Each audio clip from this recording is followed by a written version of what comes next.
Everyone and welcome to our channel grounded to grow. तो आज हम आगे बढ़ाएंगे अपने chapter 9 that is financial management को। फर्स्ट टॉपिक जो हम पढ़ने वाले हैं it is financing decisions. Basically financing decisions होते क्या हैं? फाइनेंसिंग डिसीजंस में हम ये डिसाइड करते हैं कि हमें कितना पैसा या कितने फंड्स चाहिए और उन्हें किस किस तरीके से हमें रेज करना है। मतलब फाइनेंसिंग डिसीजंस में हम दो तरीके के डिसीजंस लेते हैं, how much to raise and from where to raise. मतलब हमें कितना पैसा चाहिए फाइनेंसिंग में और हमें वो पैसा कहाँ से लेना है। तो जो फैक्टर्स फाइनेंसिंग डिसीजंस को अफेक्ट करते हैं ये हैं ये सारे factors, that is the factors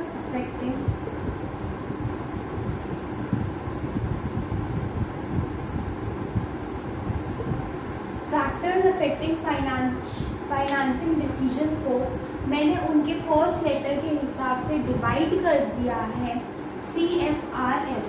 पहले इसकी मेमोरी टेक्निक को समझ लेते हैं, फिर हम इनके पॉइंट्स को समझेंगे। बेसिकली जैसे हमने अकाउंट्स में पढ़ा, अकाउंटेंसी में पढ़ा है, IFRS होता है। IFRS बेसिकली अकाउंटिंग स्टैंडर्ड्स वगैरह सेट करने के लिए होता है ना। तो किससे रिलेटेड है IFRS? अकाउंट से। अकाउंट्स किससे डील करता है? पैसों से। तो पैसों से related financing decisions, financial decisions को अफेक्ट कौन करते हैं? फैक्टर्स। और IFRS की जगह बस यहाँ पे हमने कर दिया है CFRS। तो IFRS और CFRS को आप मिक्स करके याद कर सकते हो। तो अब हम पढ़ना स्टार्ट करते हैं कि ये कौन कौन से फैक्टर्स हैं जो फाइनेंसिंग डिसीजंस को अफेक्ट करते हैं और कैसे अफेक्ट करते हैं। तो स्टार्ट करते हैं हम सबसे पहले C से। बेसिकली C के अंदर तीन फैक्टर्स आते हैं, that is cash flow, cost and control.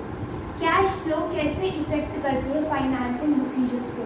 Basically जब भी हम कोई अपने लिए फाइनेंस या फंड्स को अवेलेबल करा रहे होते हैं तो हम ये देखते हैं कि जब वो फंड्स हमारे पास आएंगे तो हमें उनको कैसे यूज़ करना है। या तो वो हमारे लॉन्ग टर्म में यूज़ होंगे या फिर शॉर्ट टर्म में डे टू डे एक्टिविटीज़ में कैश के फ्लो में हेल्प करेंगे। या फिर इसको अगर हम दूसरे तरीके से देखें, कैश फ्लो का मतलब क्या होता है कि जो हम फाइनेंस ले रहे हैं क्या उसमें हमें डेली बेसिस पे या रेकरिंग बेसिस पे कुछ अमाउंट ऑफ कैश डिपॉजिट कराना पड़ेगा जिस चीज़ से हम फाइनेंसिंग डिसीजंस ले रहे हैं या नहीं। क्या जो हम फाइनेंसिंग डिसीजन ले रहे हैं जहाँ से हम पैसा उठा रहे हैं वो हमारी जो लिक्विडिटी है या जो डेली बेसिस पे जितना भी कैश इनफ्लो आउटफ्लो हमारी ऑर्गेनाइजेशन में होता है उसको कैसे अफेक्ट करता है। नेक्स्ट पॉइंट है कॉस्ट। ऑब्वियसली हम वहीं से पैसा उठाना चाहेंगे जहाँ पे हमें सबसे मिनिमम कॉस्ट पे पैसा मिल जाए। ऐसा तो है नहीं कि कोई भी हमें फ्री में पैसा या फ्री में उधार दे देगा। ऑब्वियसली उसके साथ कुछ इंटरेस्ट हमें उसे देना पड़ेगा।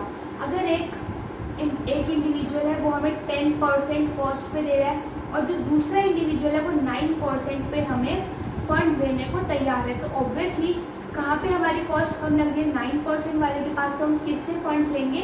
9% वाले से, क्योंकि वो हमें कम कॉस्ट के साथ पड़ जाएगा।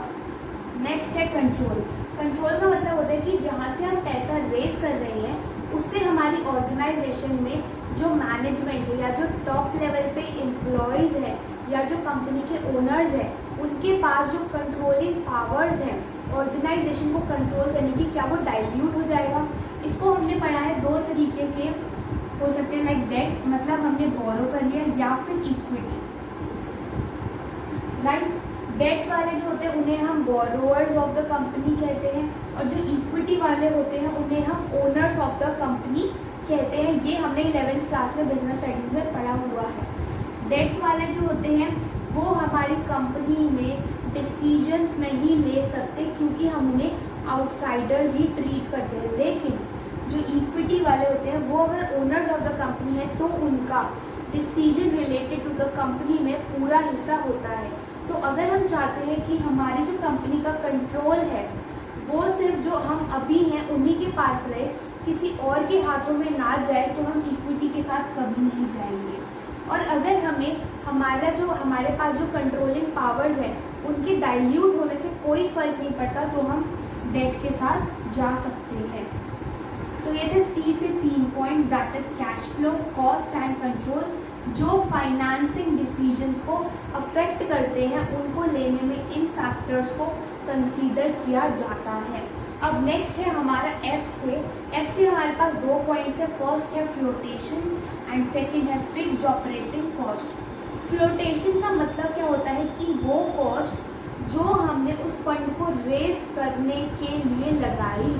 लाइक सपोज अगर हम अपने इक्विटी शेयर्स इशू करते हैं, ये हमारा 11th का ही टॉपिक है कि अगर हमने इक्विटी शेयर्स इशू किए तो हमें उसके लिए प्रोस्पेक्टस वगैरह वगैरह बहुत सारा प्रोसीजर फॉलो करना पड़ता है ना। तो उन सब में जो पैसा लगता है उसे हम कहते हैं फ्लोटेशन कॉस्ट, मतलब the cost incurred to raise the funds,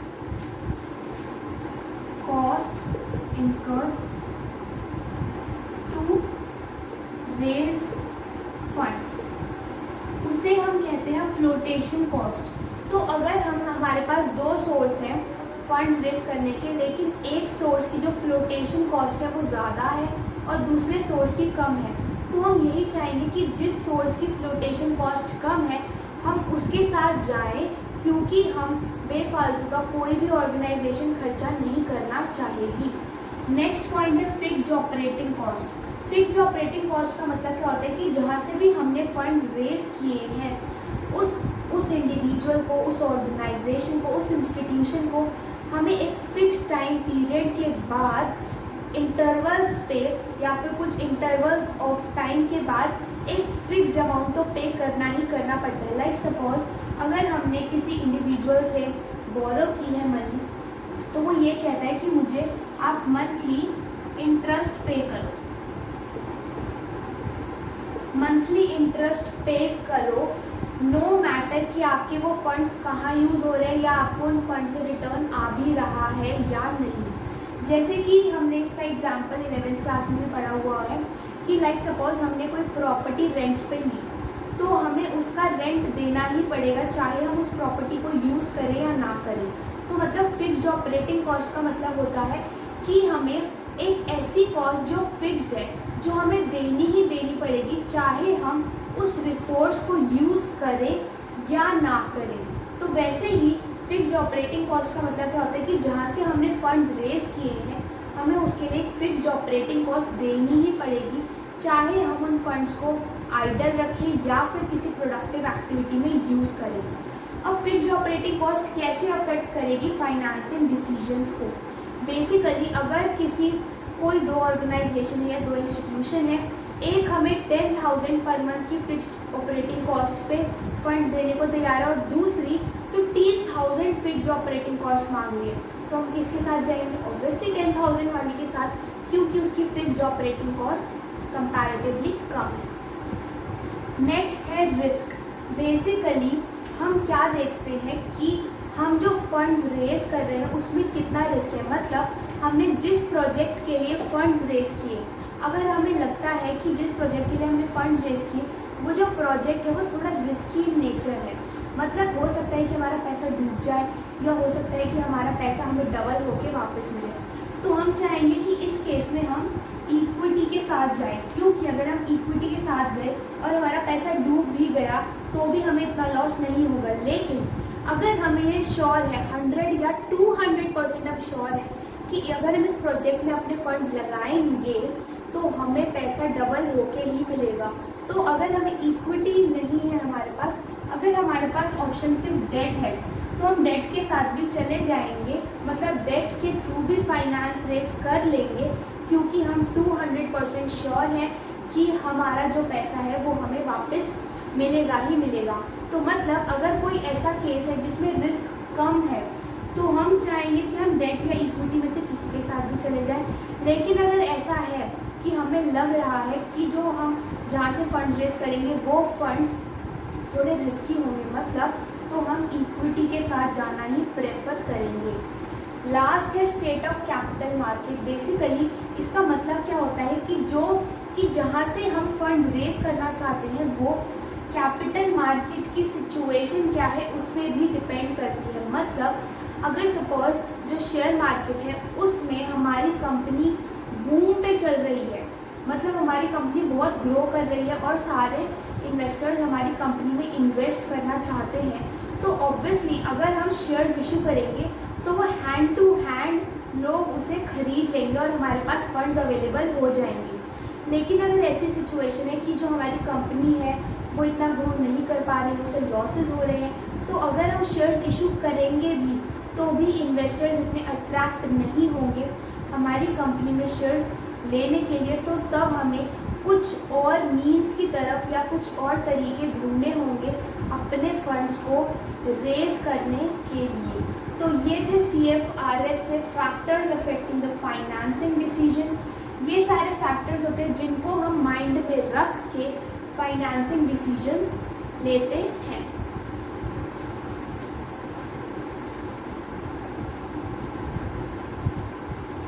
तो अभी हमने पढ़ा कि फाइनेंसिंग डिसीजंस को कौन कौन से फैक्टर्स इफेक्ट करते हैं।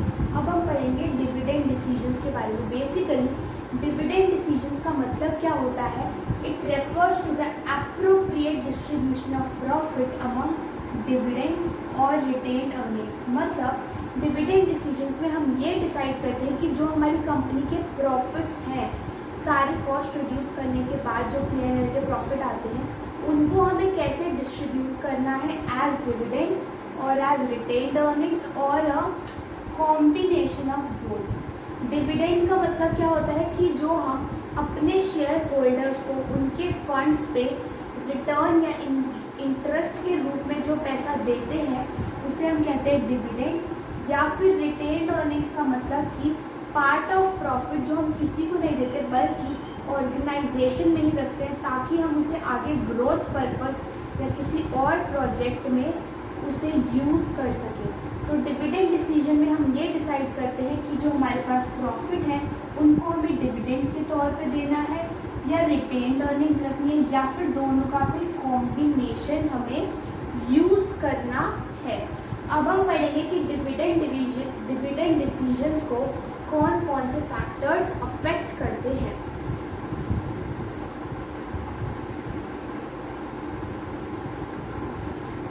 अब हमारा नेक्स्ट टॉपिक है फैक्टर्स अफेक्टिंग डिविडेंड डिसीजंस। इसके लिए भी मैंने इसकी मेमोरी टेक्निक के हिसाब से पॉइंट्स को या फैक्टर्स को डिवाइड करके लिख दिया।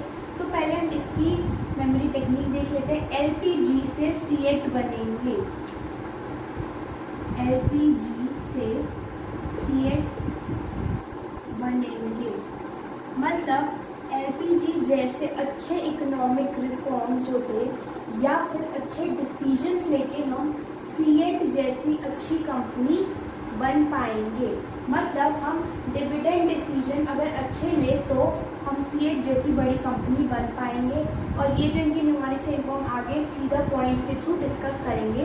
तो फर्स्ट हम देखते हैं L से। L से मतलब है लीगल। लीगल का मतलब क्या होता है कि हमें जो भी हम डिविडेंड डिसीजंस लेंगे उनको हमें लीगल एक्ट्स जो बनाए गए हैं उनको फॉलो करते हुए ही लेने हैं। लाइक जो कंपनीज एक्ट 2013 है उसको फॉलो करते हुए ही हमें डिविडेंड डिसीजंस को लेना है। नेक्स्ट है P से प्रेफरेंस ऑफ शेयर होल्डर्स। मतलब हमें ये देखना है कि जो शेयर होल्डर्स हैं वो क्या चाहते हैं। क्या वो ये चाहते हैं कि उन्हें ज़्यादा डिविडेंड मिले या फिर वो ये चाहते हैं कि हम उन्हें कम डिविडेंड दें ताकि जो बाकी का बचा हुआ पैसा है उसको हम आगे किसी प्रोजेक्ट में ग्रोथ के लिए लगाएं। तो हमें ये भी देखना होता है कि जो शेयर होल्डर्स हैं हमारी कंपनी के वो क्या चाहते हैं। नेक्स्ट पॉइंट है ग्रोथ। ग्रोथ से मतलब है कि हमें ये देखना होता है कि हमें अगर अपनी कंपनी में अभी हम ऐसी पोजीशन पे हैं कि हमें अभी इतना ग्रो नहीं करना है बल्कि इसी को मेंटेन करके रखना है, तो हम चाहेंगे कि हमारी जो कंपनी है वो नॉर्मल डिविडेंड दे दे। लेकिन अगर हमने अपनी ग्रोथ के प्लान बना रखे कि हमें आगे और एक्सपैंड करना है तो हम यही सोचेंगे कि हम इस बार कम डिविडेंड दे या डिविडेंड ना दे ताकि हमारे पास जो रिटेन्ड अर्निंग्स है वो हमें आगे ग्रोथ में ऑर्गेनाइजेशन की ग्रोथ में हेल्प करें। नाउ नेक्स्ट है से 3 points that is stock market, stable earnings and stable dividend. Basically stock market कैसे इफेक्ट करती है, अगर कोई भी ऑर्गेनाइजेशन अपने शेयर होल्डर्स को हाई डिविडेंड डिक्लेयर करती है, तो जब ये news normal market stock market में आती है, तो जो दूसरे इन्वेस्टर्स होते हैं वो सोचते हैं कि ये जो कंपनी है ये तो हाई डिविडेंड दे रही है, तो हमें इस कंपनी में इन्वेस्ट करना चाहिए। तो मतलब जो स्टॉक मार्केट है, अगर हम हाई डिविडेंड डिक्लेयर करेंगे तो स्टॉक मार्केट हमारी ऑर्गेनाइजेशन के लिए पॉजिटिवली रिएक्ट करेगी। लेकिन अगर हमने सपोज डिविडेंड ही नहीं दिया या बहुत लेस डिविडेंड दिया, हालांकि हमें प्रॉफिट हुए हैं बहुत, लेकिन फिर भी हमने डिविडेंड नहीं दिया, तो जो हमारे एग्जिस्टिंग शेयर होल्डर्स हैं वो तो हमारी कंपनी में से इंटरेस्ट खोएंगे, साथ ही साथ जो प्रोस्पेक्टिव इन्वेस्टर्स थे वो भी हमारी कंपनी की तरफ अट्रैक्ट नहीं होंगे, जिसकी वजह से स्टॉक मार्केट से हमें कोई बेनिफिट नहीं हो पाएगा। नेक्स्ट है स्टेबल अर्निंग। स्टेबल अर्निंग का मतलब क्या होता है कि अगर हमारी जो ऑर्गेनाइजेशन है वो नॉर्मल कोर्स ऑफ टाइम में एक स्टेबल तरीके से अपने प्रॉफिट या अपनी अर्निंग कर पा रही है, मतलब लाइक सपोज 5 ईयर्स को अगर हम देखें अपनी ऑर्गेनाइजेशन की, so they are able to maintain earning of around 10 crore per year या पर एनम। अगर हम 10 करोड़ पर एनम की अपनी अर्निंग्स को स्टेबल रख पा रहे हैं, मतलब वो ज़्यादा फ्लक्चुएट नहीं हो रही, तो हम सोचेंगे कि यार हम अराउंड अच्छा खासा प्रॉफिट तो हम पर एनम कमा ही लेते हैं, तो हमें डिविडेंड दे देना चाहिए, क्योंकि हम लॉस में नहीं जा रहे हैं या फिर हमारी जो अर्निंग्स हैं वो इतनी फ्लक्चुएट नहीं हो रही हैं कि हमें रिटेन्ड अर्निंग्स रखने की ज़रूरत पड़े। लास्ट पॉइंट है स्टेबल डिविडेंड। बेसिकली जो शेयर होल्डर्स होते हैं वो ये चाहते हैं कि उन्हें नॉर्मल कोर्स ऑफ टाइम में स्टेबल डिविडेंड मिलता रहे, मतलब जितना उन्होंने इन्वेस्ट किया है उसके हिसाब से टाइमली एक मिनिमम फिक्स्ड अमाउंट तो डिविडेंड के रूप में मिलता ही रहे, जिससे उन्हें लगे कि उन्होंने सही जगह इन्वेस्ट किया है। क्योंकि अगर हम लाइक सपोज 1 और 2 ईयर के लिए अपने शेयर होल्डर्स को डिविडेंड ही नहीं देंगे, तो जो शेयर होल्डर्स हैं वो हमारी कंपनी से बैकआउट करने लगेंगे कि इस कंपनी में इन्वेस्ट करने का क्या फ़ायदा, अपना पैसा निकालो, क्योंकि ये लोग तो हमें डिविडेंड या रिटर्न कुछ दे ही नहीं रहे हैं। तो ये थे हमारे तीनों फैक्टर्स से। अब हम पढ़ेंगे CH से रिलेटेड जो हमारे फैक्टर्स हैं। C से हैं 2 factors, that is cash flow and contractual constraints. Cash flow से हम ये देखेंगे कि हमारी ऑर्गेनाइजेशन अगर डिविडेंड पे कर देती है, तो जो हमारी डेली एक्टिविटीज़ में जो कैश इन्वॉल्व होता है या जो डेली एक्टिविटीज़ के लिए हमें कैश की रिक्वायरमेंट होती है उसको कितना इफेक्ट हो रहा है। लाइक सपोज अगर हमने हाई डिविडेंड दे दिया तो हमारी कंपनी की लिक्विडिटी या फिर जो कैश फ्लो पोजीशन है वो बहुत बेकार हो जाएगी, हम अपनी regular day to day activities भी परफॉर्म नहीं कर पाएंगे, तो हमें जो डिविडेंड है उसे कम कर देना चाहिए एंड वाइसा वर्सा। अब लास्ट पॉइंट है कॉन्ट्रैक्चुअल कॉन्स्ट्रेंट्स।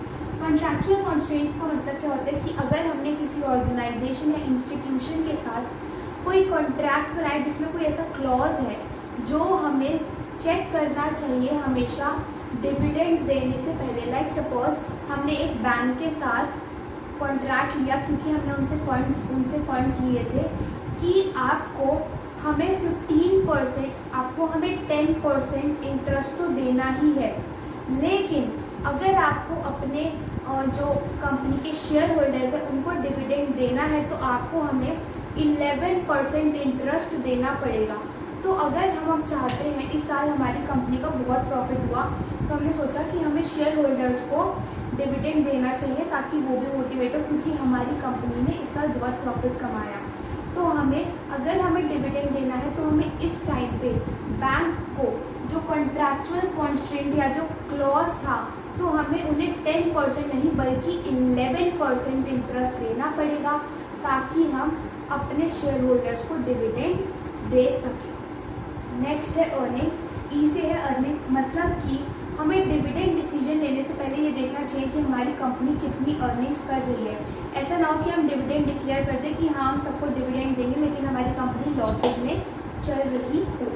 नाउ ए से है access to capital market. Access to capital market का मतलब क्या होता है कि जो बड़ी कंपनीज होती हैं वो शेयर मार्केट या जो कैपिटल मार्केट जहाँ से फंड्स रेज किए जाते हैं वो उनको इजीली एक्सेस कर पाती है। तो जो बिग कंपनीज होती हैं उन्हें अपने पास आइडल फंड्स रखने की ज़रूरत नहीं होती या फिर ज़्यादा शेयर होल्डर्स रखने की ज़रूरत नहीं होती।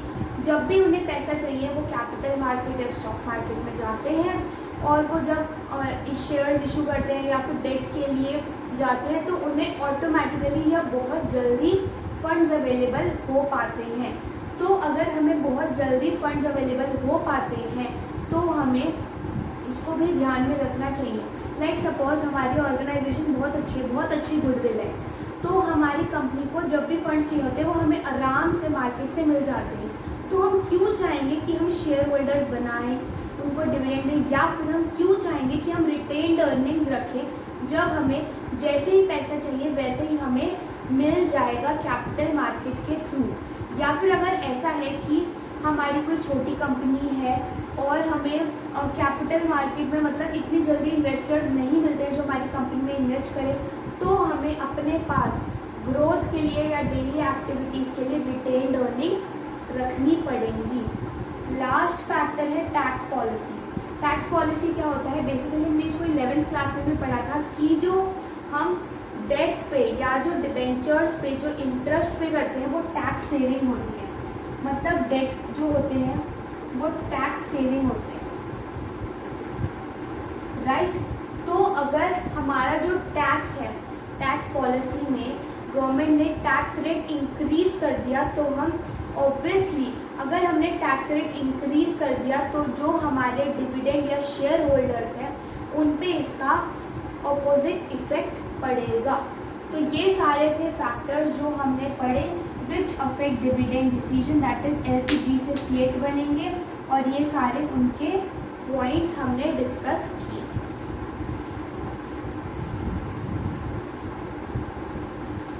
तो एक बार हम इनके फैक्टर्स को फिर से डिस्कस कर लेते हैं। L से है लीगल, मतलब हमें जो एक्ट्स हैं, जो लीगल एक्ट्स बनाए गए हैं उनको फॉलो करना चाहिए।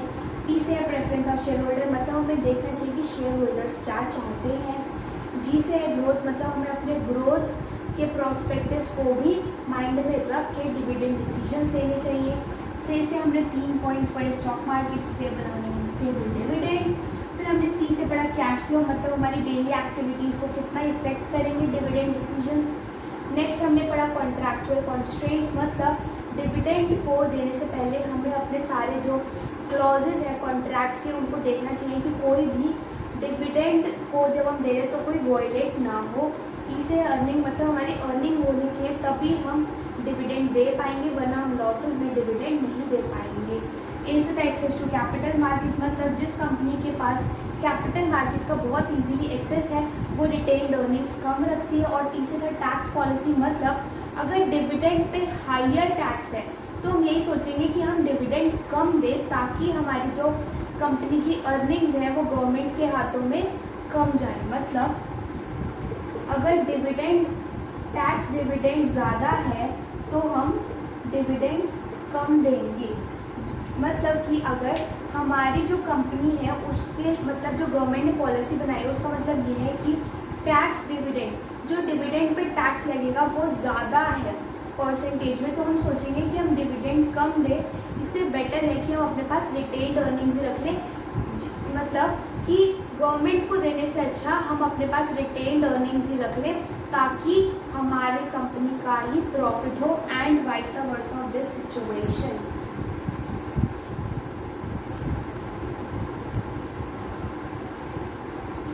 अब हमने पढ़ा कि डिविडेंड डिसीजंस को कौन कौन से फैक्टर्स अफेक्ट करते हैं। अब हम पढ़ेंगे next topic, that is financial planning. इसमें हम बेसिकली क्या करते हैं कि हम प्लान बनाते हैं, लेकिन that is majorly related to the finance, मतलब जो हमारे पास फंड्स हैं उनसे रिलेटेड जो हम प्लान्स बनाते हैं। तो इसकी डेफिनेशन में हम क्या लिखते हैं, financial planning refers to deciding in advance. Basically हम प्लान बना रहे हैं तो मतलब हम एडवांस में डिसाइड कर रहे हैं कि हमें आगे फाइनेंस रिलेटेड क्या क्या करना है।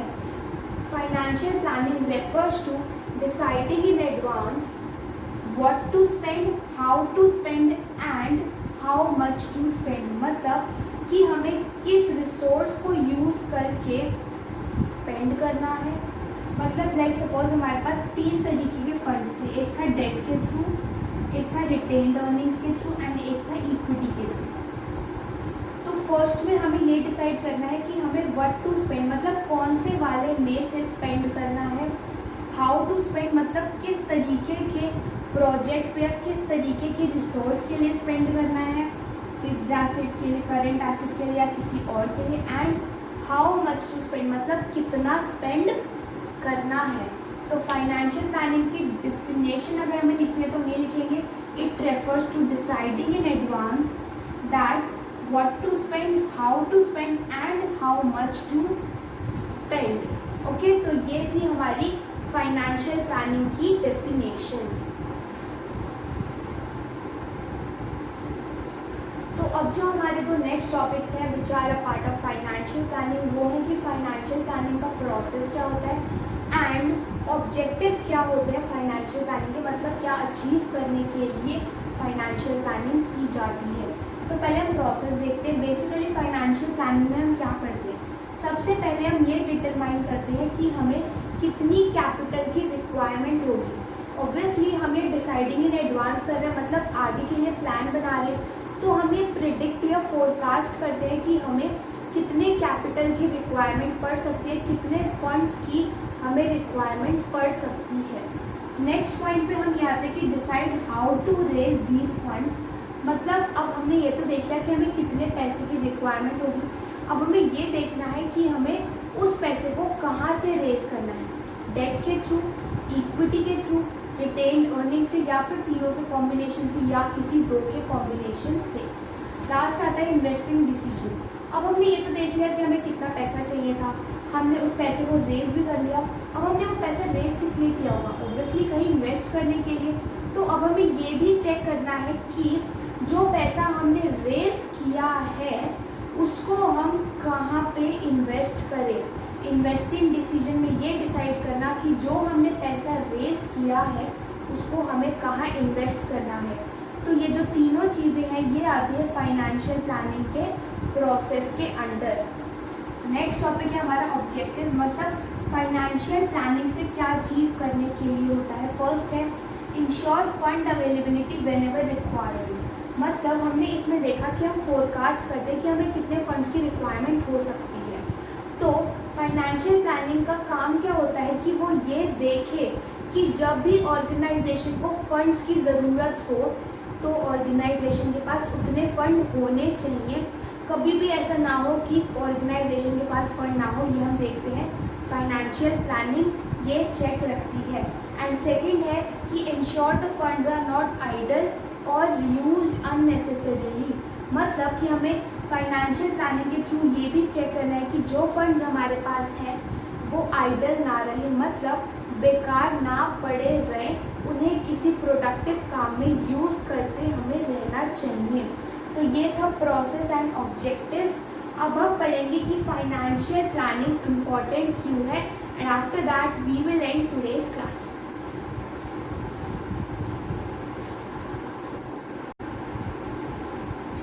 आज की क्लास का लास्ट टॉपिक है फाइनेंशियल प्लानिंग की इम्पोर्टेंस। इसके लिए जो मेमोरी टेक्निक है वो है कॉइफल। जैसे एक कॉफिल होती है ना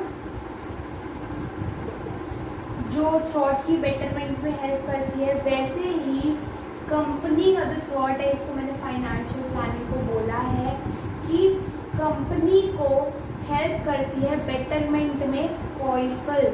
कॉइफल किससे रिलेटेड है, इंपॉर्टेंस ऑफ फाइनेंशियल प्लानिंग। तो ये हमारे पॉइंट्स हैं, इनको हम एक एक करके डिस्कस करेंगे। इसकी मेमोरी टेक्निक को याद रखना। फाइनेंशियल प्लानिंग की इंपॉर्टेंस बेसिकली इंपॉर्टेंट क्यों है, ऑब्वियसली कुछ बेटर कर रही होगी, कुछ बेटर से कॉफिल, कॉफिल से कॉइफल। ओके, तो सी से है कंट्रोल। बेसिकली अगर हम फाइनेंशियल प्लानिंग करते हैं तो हम प्लान बना रहे हैं जिसकी वजह से हमें आगे अपनी जो एक्टिविटीज़ है उनको कंट्रोलिंग करने में हेल्प मिलेगी।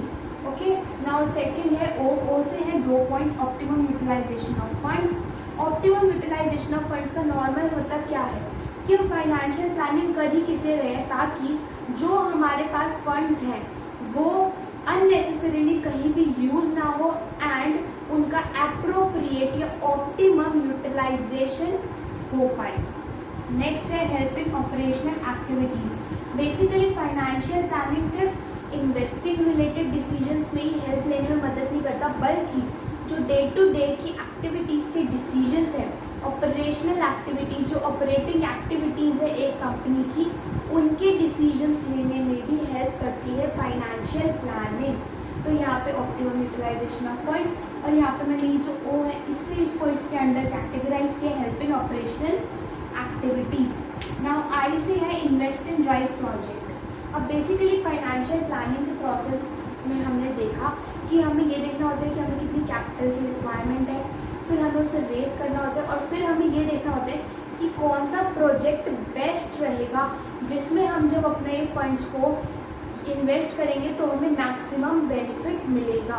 तो फाइनेंशियल प्लानिंग में हम ये भी देखते हैं कि किस प्रोजेक्ट में इन्वेस्ट करने से हमें सबसे ज़्यादा फ़ायदा होगा। नाउ एफ से है प्रिपेयर्स टू फेस फ्यूचर या help to prepare face future. Basically ये तो हमने डेफिनेशन में भी देखा था कि financial planning refers to deciding in advance, मतलब हम अपने जो फ्यूचर, जो आगे चीज़ होने वाली है, उसके लिए अपने आप को पहले से ही प्रिपेयर कर रहे हैं। तो अगर हम अपने आप को पहले से ही प्लान करके प्रिपेयर कर लें कि जो हम फ्यूचर में चीज़ आने वाली है उसे हम फेस कैसे करें, तो वो आ गई हमारी इम्पोर्टेंस में। फाइनेंशियल प्लानिंग मतलब हमने जो अपनी फाइनेंशियल पोजीशन थी उससे रिलेटेड प्लानिंग की कि हम फ्यूचर में इसे कैसे आगे बढ़ाएंगे या फिर हम कैसे ग्रो करेंगे। नाउ नेक्स्ट है अवॉइड शॉक्स एंड सरप्राइजेस। ये तो बहुत ऑब्वियस पॉइंट है, हमने थर्ड चैप्टर में भी पढ़ा था कि जो बिजनेस होता है वो डायनामिक एनवायरनमेंट में चलता है, बहुत ही जल्दी बहुत रैपिडली बिजनेस का जो एनवायरनमेंट है उसमें चेंजेस आते रहते हैं जो बिजनेस को अफेक्ट करते हैं आइदर पॉजिटिवली और नेगेटिवली।